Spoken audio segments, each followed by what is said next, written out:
नमस्कार मित्रांनो, आज आहे भाऊबीज आणि उर्वशी थोडी रुसलेली आहे कारण तिला मागच्या वेळी कृतार्थनी काही गिफ्ट दिलं नव्हतं. तर बघूया आता काय काय होतंय.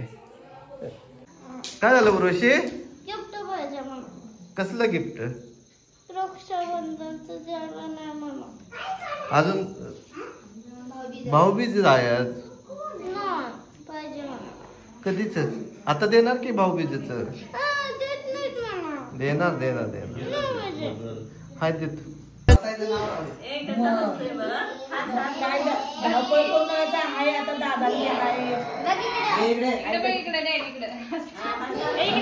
अरे किती रुपये दिले रे? किती रुपये दिले?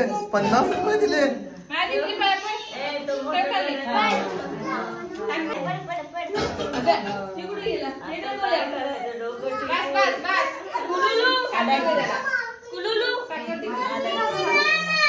दादा तुला पाहिजे काय भाऊ?